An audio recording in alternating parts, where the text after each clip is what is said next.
Now, Roma Wines present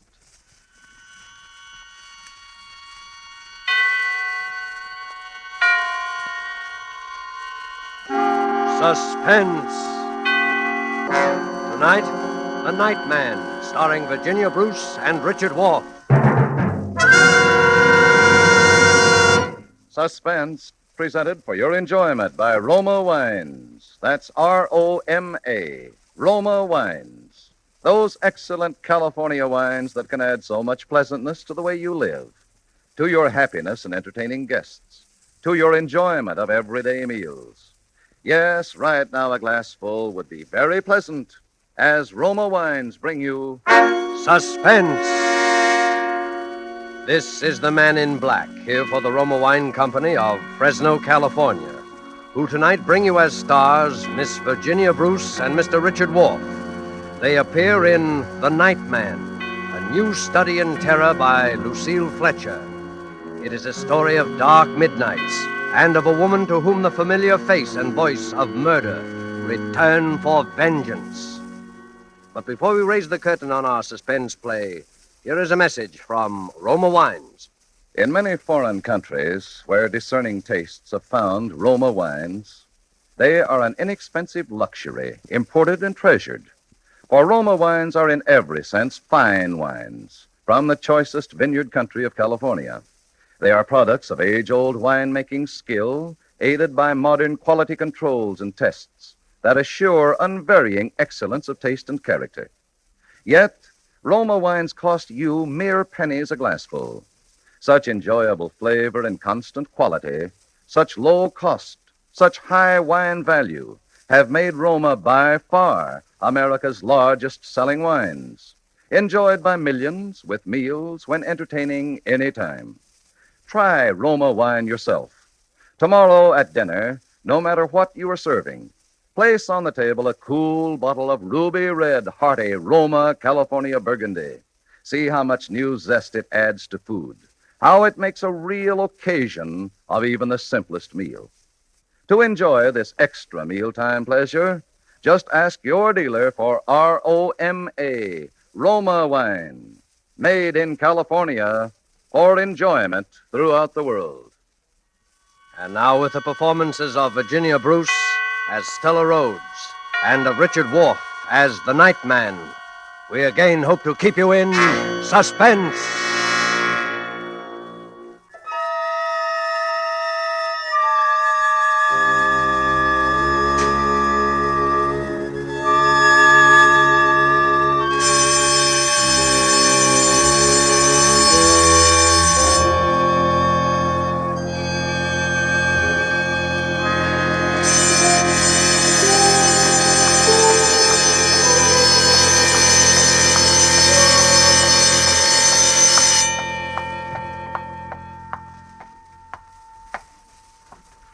Warden Graves. Yes, Miss Rhodes. Sit down, won't you? Thank you. I hate to disturb you like this, but I've traveled clear across the country. They wouldn't give me the information over the phone. I know.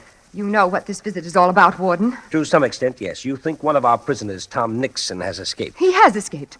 I'm as sure of it as I'm sure of sitting here now. I saw him at large in New York City 2 days ago. You knew Tom Nixon well, Miss Rhodes? Knew him? Well, he was my mother's murderer.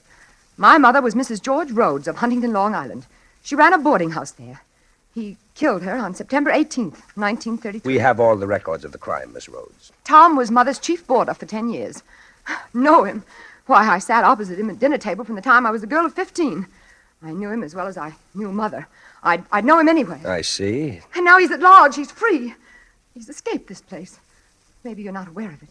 Maybe even his fellow prisoners aren't aware of it. But he's wormed his way out. And he's after me. He's after me. Oh, now, my dear young lady. Warden Graves. 10 years ago, when Mother was found murdered, I knew it couldn't have been anyone but Tom. I testified against him. I was practically the only witness at the trial. And when they sentenced him here for life, he swore to kill me. He swore in the open court to get even with me. For 10 years, I've lived in deadly fear. I've watched the newspapers for prison breaks. I've moved from house to house, made few friends. He's hung over me like a shadow. Even though I told myself he was locked up here forever. And now it's come. And where exactly did you see the prisoner, Miss Rhodes? That's just the point. That's why I know he's after me. I saw him in my own apartment house. Well, He has a job there, running the elevator at night. That's what makes it so horrible. I've never married Warden Graves. I live all alone in a small 3-room penthouse on the 18th floor of an office building. The other night, about a week ago, I came home alone from the movies after midnight. The big marble lobby of my building was deserted, except in a far corner near the elevator with his back toward me, there was a man, down on his hands and knees, scrubbing the floor.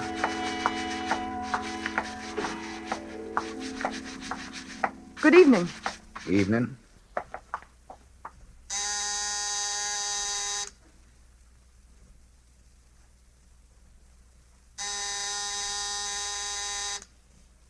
Well, where is everybody?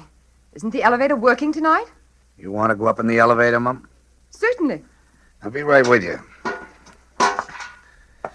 Okay, Mum. What floor? I was in the elevator, and he had started to ascend before I really saw him. It was Tom. His hair had turned white, and there was a horrible stoop to his shoulders. But everything about him, the crook of his head, his high, thin, bony nose, the hollow cheekbones, were all the same. And then he turned and stared at me. I could see those deadly, pale, cold eyes, those heavy eyebrows, still black, that familiar, quiet, sarcastic mouth. What floor, Mum? My floor. Yes, the penthouse, please. Penthouse? Where's that, on the roof? Yes, on the roof, please. 18th floor. Okay. Warden Graves. It was like being in a cage with a wild beast.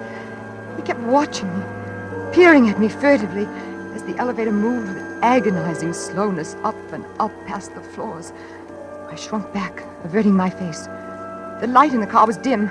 My only hope was that he did not recognize me. Here's your floor, miss. Thank you. Good night. Good night. Good night. You can go back down. I don't need anything, thank you. What's the matter? Forgotten your door key? No, it's right in my bag. I'll find it in a minute. You want me to let you in? Let me in. No, good Lord. I got pass keys to all the doors. It's no trouble. No, thanks, but No, I have it right here. Good night.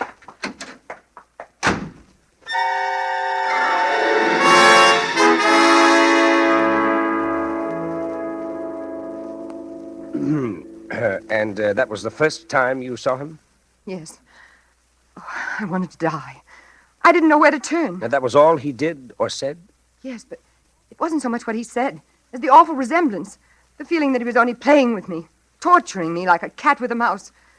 Warden Graves, I didn't even have a phone. I've always been afraid to be listed in the phone book.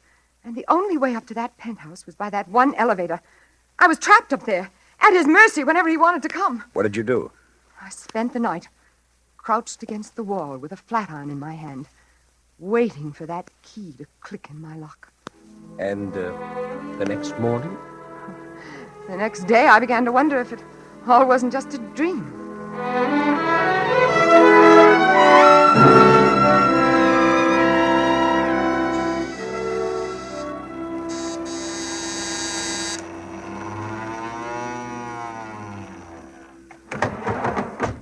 Good morning, Miss Rhodes. Good morning, Gallagher. Lovely weather we've been having, lovely, dry and brisk, but not too brisk, not overcoat weather yet. No, not overcoat weather yet. I was only saying to Foley this morning. Gallagher? Yes, Miss Rhodes, yes. Who's that new night man running the elevator? The one who came on last night? Oh, Foley? You mean Foley, Miss Rhodes? Why, that's Charlie Foley. Nice old chap, ain't he? Very friendly and obliging, too. Treated me to coffee this morning before I came on. Charlie Foley. Yep, that's his name. They're very partial to the Irish here in this building. Gallagher, Foley. But he's a nice, trustworthy chap, Miss Rhodes. Honest, too. Good morning, Miss Rhodes. Good morning. Forget something, Miss Rose? No. Just about this Mr. Foley. It's just that he's rather odd-looking. I was wondering where he came from and if he's perfectly all right. All right. Let me tell you something. He was personally recommended by Ellsworth, Hitchcock, Pearson, and Scott, the owners of the place. And that's the first time that's ever happened in my experience. Don't you worry about him, Miss Rhodes. He's a good man, member of our union, and married with 2 children. Believe me, when the owners recommend a man, there's little left to be said. Well, it all sounds like a foolproof alibi, Miss Rhodes. And so you went back? But I didn't want to, even then. I spent the day hunting for another apartment. But you know wartime New York, Warden Graves. There wasn't another apartment to be had. I let myself be convinced until that night when I saw him again.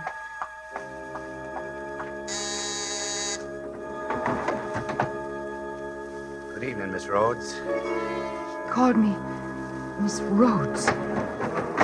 And now there was a cruel, sarcastic smile about his lips. The kind of smile I'd seen him give to Mama. You think he recognized you then? Recognized me? Warden Graves, I haven't changed. Perhaps I've grown a little thinner. Don't you see he'd come there only to trap me? He'd taken that particular job, plotted, schemed. Here's your floor, Miss Rhodes. It was only a question of when he was going to do it, when the axe was going to fall. He kept grinning at me as I stepped out of the elevator. Good night, Miss Rhodes. Good night.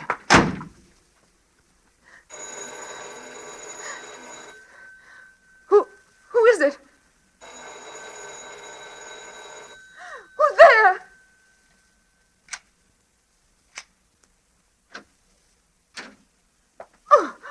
Oh, excuse me, Miss Rhodes. There wasn't any answer to my ring. What do you want? What are you doing here? It's your laundry. They told me to put it inside the door in case you weren't home. My laundry. Oh, but you knew I was home. You just brought me up. That's right. Excuse me, I guess I must have been thinking of something else. Yes, I'm sorry, Miss Rhodes. Very sorry. that's all right.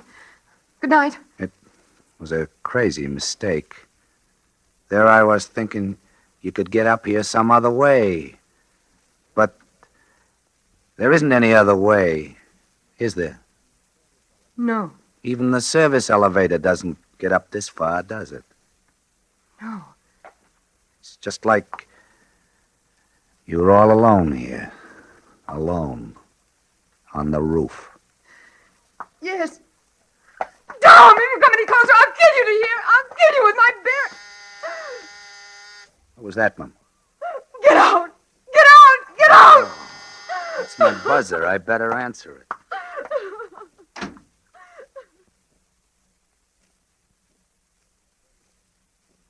And then what happened? Nothing. He came back again that night? No. I haven't seen him since. I barricaded myself in that night. Once it occurred to me that I might escape by running down 18 flights of fire stairs. But the thought of meeting him back in the gloomy darkness kept me back. And I didn't know where the fire stairs ended. Perhaps in the cellar, where I would be utterly defenseless. It's too bad you don't have a Oh, telephone. it's horrible. The next morning, I got down to the public phone and put through the call to here. But it wasn't any use. That was the day I was out of town. Yes, but Warden, I still don't see why they couldn't have told me.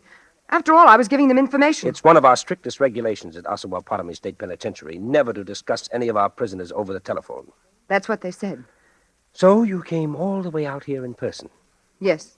And now you wish me to send someone to apprehend this man. I want you to bring him back, that's all. Back where he belongs. Miss Rhodes, Tom Nixon doesn't need to be brought back. He's here. Oh, no, Warden Graves. Please, I've seen him with my own eyes. Talk to him face to face. Maybe there's someone here calling himself Tom Nixon, but he's escaped. He's free. I know it. Will you just step this way with me, Miss Rhodes? No, I don't want to see him. I don't want to see his cell or talk to anybody or... Tom Nixon's dead, Miss Rhodes. He's buried in the prison yard. I'd like you to see his grave.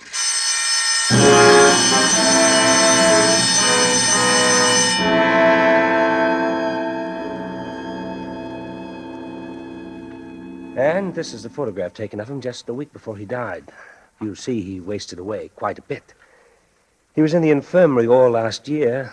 Became very religious, too, toward the end. Spent a good deal of his time praying. Praying? Mm-hmm. All the fight seemed to go out of him as soon as he knew he was seriously ill. But you'd say this was his picture, wouldn't you, Miss Rhodes? Yes, it's Tom, all right. And these little personal belongings, ordinarily we turn these over to the family, but in Tom's case, there wasn't much family. You'd recognize these as his. Yes, I don't know them all, but that gold watch, he used to wear it every Sunday at Mama's. He wrote a couple of notes before he died to a fellow prisoner and to the prison chaplain. You remember this handwriting? Yes, this seems to be it. Well, Miss Rhodes, now you feel a little better about your elevator operator? You must think me a fool. No. An awful fool. Not at all, not at all. But the likeness was so extraordinary. It was almost like seeing a ghost. A ghost? Come, Miss Rhodes. Snap out of it. Now that you've gotten all this off your chest, isn't it perfectly obvious that that poor nightman's done nothing or said nothing to you at all out of the ordinary? It's only that, well, you seem to be the victim of some kind of guilt complex. Guilt complex? Oh, I'm not guilty of anything. Oh, what I mean is, Tom has been on your mind now for 10 years. You testified against him. He threatened you. Gradually, you see him everywhere. No, only this once. Only these last few nights. All right. But now you know the truth. That should clear your fears forever. Tom's dead and buried. Now, go back and take a look at that nightman again. Now that you know Tom's dead, I'll lay odds the whole resemblance will vanish. Well, I hope so. My advice to you, Miss Rhodes, would be to go straight home. Use that elevator as much as possible. Get acquainted with this Foley fellow. For your own sake, try to get the better of these hallucinations. Otherwise, you'll start seeing poor Tom everywhere you turn. Well, I'll try, Warden Graves. Well, thank you. You've been very kind. Not at all.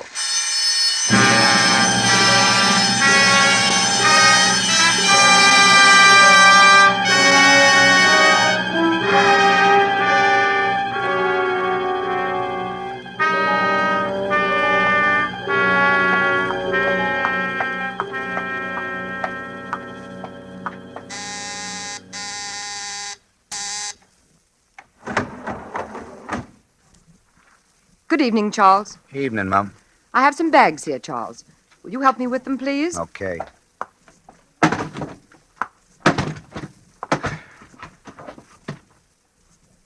That all, Mum? Yes, thank you. This is for you, Charles. No, thanks, ma'am. I never take tips. It's all right. I'd like you to have it. I'm sure the superintendent wouldn't mind. The superintendent hasn't anything to do with it. Well, aren't we going to start? Yeah, in a minute. Been out of town? Why, yes, I have. You've gone quite a while. I didn't see you for 3 or 4 nights. I was in the country visiting a friend. Oh. Why, it's beautiful weather out there. The leaves are beautiful. I wouldn't know. You live in the city, Charles? Of course. Oh, isn't it hard to bring up children in the city? Children? Yes. Didn't I understand Gallagher to say you had 2 children? Me? What chance I have to have any children? Oh, I'm sorry. I'm a bachelor. By the way, my name is not Charles. Well, guess this must be my floor. No, it's not. Then why are we stopping? The elevator's stuck. Power's been cut off. Cut off? Mm-hmm. Oh, but how could that happen? It's never happened before as long as I've lived here. Yeah? Well, sooner or later, I guess it had to happen. Isn't there some way we can get it back on? Some buzzer for the cellar or something? If the power's off, the buzzer isn't working. It's a wonder the lights are still on.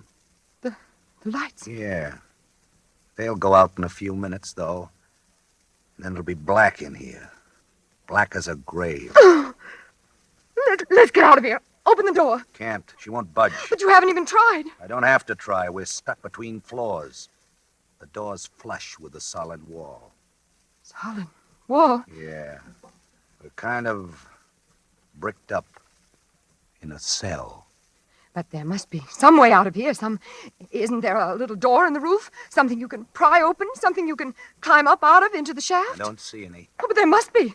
Climb up and feel around before the light gives out. There's nothing to get hold of. It's nothing but steel and mirrors. And I'm not tall enough. Stand on my bags. That's a good idea. They'll never hold me. Oh, it's all right. Just hurry. Here, the Gladstone's strongest. No, never make it. Oh, but stand on your tiptoes. Stretch. No. Let me try. Oh, dear, no, I can't. I didn't think so. Oh, what are we going to do? What are we going to do? Wait. Wait. Wait until somebody comes along downstairs and finds the elevator stuck. And then rings up the superintendent. Oh, but that might be hours. Sure. No! Help! Help! Somebody help! Help! You're wasting your time. Oh. Everybody's left the building. I know because they've all signed out. This air shaft's thick, isolated. Nobody's down in the basement. And there won't be any passengers ringing for an elevator this time of night. You seem awfully sure about all that. Why not? Cigarette? No, thanks. Do you think it's safe to smoke in here? Sure. And supposing it isn't. What's the difference? Here, have one. It'll soothe your nerves. No, thanks. The air's so close. Jumpy, ain't you? No, I suppose really there's nothing to be afraid of. Sooner or later, they'll come. Oh, sure. Eventually. It's just that this waiting and all these mirrors and being stuck. You're not jumpy on account of me? You? Oh, no, of course not. But you were kind of jumpy with me the other night, weren't you? The other night? When I came into your apartment unexpectedly. That was a mistake. A mistake? Yes, I just thought you were someone else, a friend of mine, someone I've always been afraid of. Oh. But now I've learned it couldn't be you because this friend's dead. Dead and buried. Dead and buried. Yes. What was his name? Maybe I know him. Oh! What was that? Only the lights. I knew they'd give out sooner or later. Oh, no. No, they can't. I can't stay here alone in the dark with you. So you are jumpy with me. No. I thought you said this guy was dead and buried. He is. I saw his grave. Then why are you screaming like that? I'm not screaming. Only it's so dark in here. So close and creepy. What did you do to this friend that makes you so jumpy? Do to him? Nothing. I didn't do a thing. No? It was he. He threatened me. He was a murderer. He killed my mother in cold blood 10 years ago. He was our boarder for 10 years. And one afternoon... Don't move! Don't move! I'm not moving. Go on. One afternoon, I came home, and there was Mother lying on the floor with her throat. No, where are you? I can't... Go on. No, I can't stand it. I can't stand it. Tom! It's you, Tom, isn't it? I thought you said your friend was dead and buried. Stop playing with me. Stop torturing me. Tell me the truth. You escaped, didn't you? You didn't die, and it was someone else's grave, just as I thought. You escaped and found me here. Answer me, Tom. Where are you? I can't see you. I can't. Ah! Oh, no.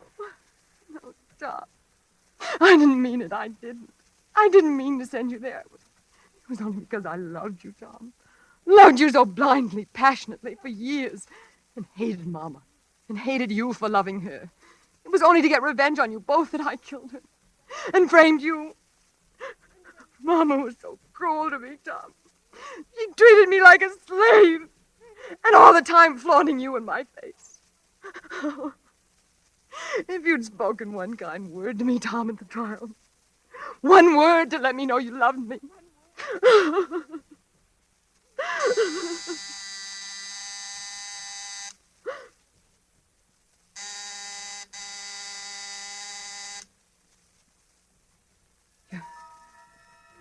You're going to kill me, aren't you, Tom?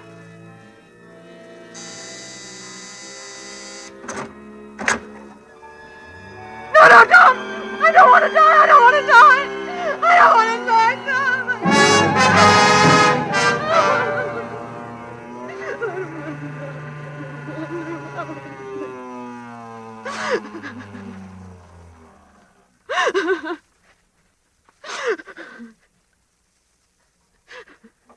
Here's the lobby, Mum. You can get out here, or I'll take you back up to the penthouse as soon as we've picked up the other passenger. On the lobby? You brought me down to the lobby? Yes, Mum. Then you're not Tom? No, Mum. You're not going to kill me? I'm free? Yes, Mum. Then it was all just a crazy illusion. A nightmare because the power went off and you look so much like Tom Nixon. Oh, forgive me. Please forgive me for being so absurd. It's okay, Mum. And you'll forget about those silly things I said, won't you? I didn't mean them. It was just because I was beside myself. What silly things, Mum? Those silly things about my mother and Tom. And now, this is for you. No, I insist this time. I insist. I'm sorry, Mum. But I'm afraid I never accept tips. Oh, but you must. Particularly from people who framed my twin brother.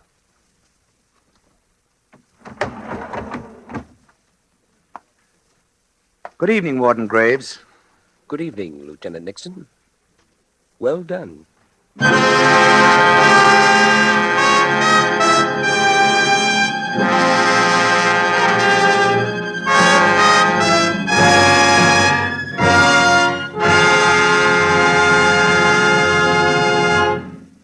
And so closes The Night Man, starring Virginia Bruce and Richard Wolff. Tonight's study in suspense. Suspense is produced and directed by William Spear. To every woman listening tonight, I want to say a special word about making every dinner or supper you serve taste better. I want to urge you to start serving Roma wine with your meals. It's simple. The cost is very, very little, and it works magic in making food more enjoyable. You can serve Roma wine with any meal or any time in any kind of glass you wish. Serve it chilled. Try different kinds of Roma wine until you find those you enjoy most of all. Try hearty red Roma California Burgundy or the delicately delicious Roma California Sauterne. The cost is only pennies a glass, but you'll find even a pickup supper tastes like a banquet. Get Roma wines today. If your dealer is temporarily out of them, please try again soon. Just ask for R-O-M-A, Roma Wines, America's largest selling wines, made in California for enjoyment throughout the world. Richard Wolff appeared through the courtesy of Metro-Goldwyn-Mayer, producers of Mrs. Parkington. Next Thursday, same time, you will hear Mr. Van Johnson and Mr. Keenan Wynn as stars of Suspense. Presented by Roma Wines, R-O-M-A, made in California for enjoyment throughout the world. Remember this, the war is not over. For every reason, patriotic and personal, continue to buy and keep war bonds. Put as much of your money as possible where it will serve as a reserve to be used in the future. War bond dollars now can mean the realization of your long-range peacetime objectives.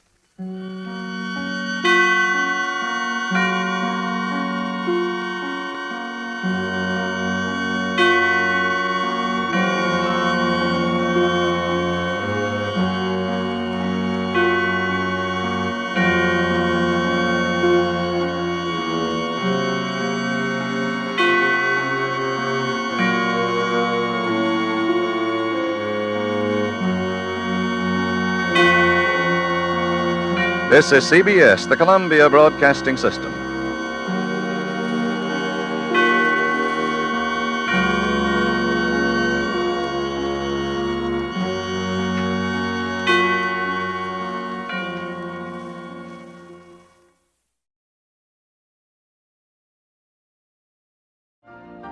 You've been listening to the OTR Gold Network. Find more classic radio at otrgold.com.